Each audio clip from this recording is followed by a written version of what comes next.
stumbled across a rather interesting little story about Swami Brahmananda tonight. It was rather, I guess, unexpected.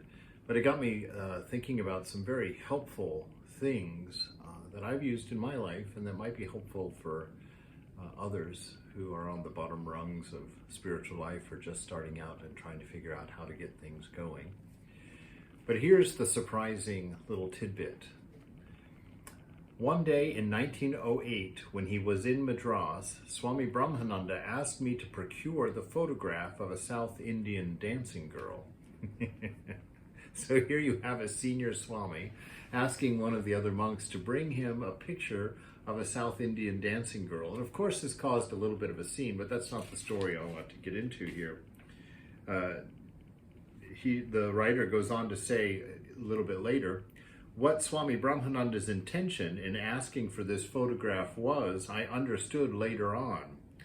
He had a desire to send it to a devotee in Bengal who had been somewhat loose in morals. What effect would the receipt of such a picture from his guru have on him? Every time he looked lustfully toward a woman, the all-renouncing sannyasin would appear in his mind's eye and help to melt away this lust. We can remember similar situations in the life of Sri Ramakrishna and how he used to tell some of his householder disciples in the lower rungs of the ladder of spiritual life, one may go to the most objectionable place, but only let him take the Divine Mother with him.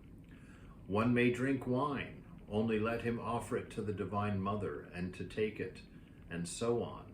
Not, of course, that Sri Ramakrishna permitted these things, but this was a stage in the process of weaning the weak-minded follower off of his vice. And so this is a really great tip right here, because a lot of us are trying to control ourselves because we think that it's wrong to do X, Y, or Z. And so because we've been told not to engage in X, Y, or Z behavior, we then try and control it, and we don't want to do it because it's wrong. But see, that sets up a very unhealthy dynamic, a compulsive dynamic in the mind, because the mind wants it. There's a desire there, and it's not going to accept that it's wrong as a good enough reason to overcome it. And so that's why Ramakrishna, like with Girish Ghosh, never told him that he should stop drinking, because of course what alcoholic doesn't know that he needs to stop drinking? So what he told him to do was to offer every glass of wine to the Divine Mother first before he drank it.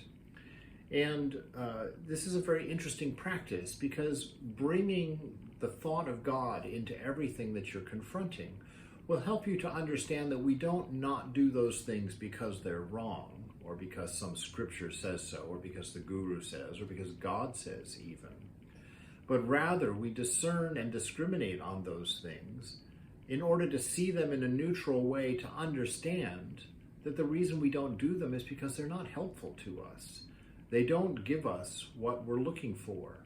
They don't provide us with any lasting, helpful conditioning for our lives, but rather they keep us stuck in a cycle that causes, depression and emptiness, because of the fact that we keep repeating these behaviors and at the same time gaining absolutely nothing from them.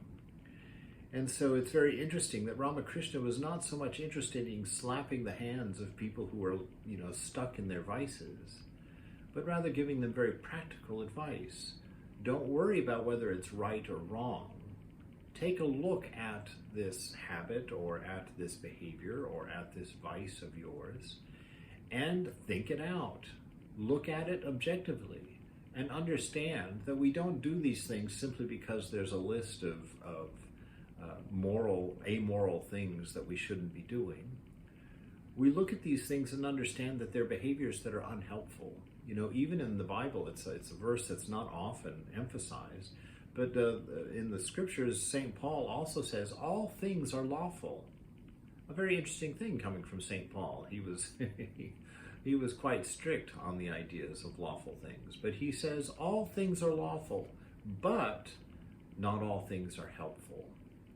And so in our spiritual life, we don't get compulsive about the right and wrong nature of things, and we don't do or don't do solely on these ideas of things being forbidden or being, marked off as prohibited, but that these things in spiritual life, this idea of morality or this idea of a right and wrong, is based on the notion of helpful. Is it helping you to find your inner peace?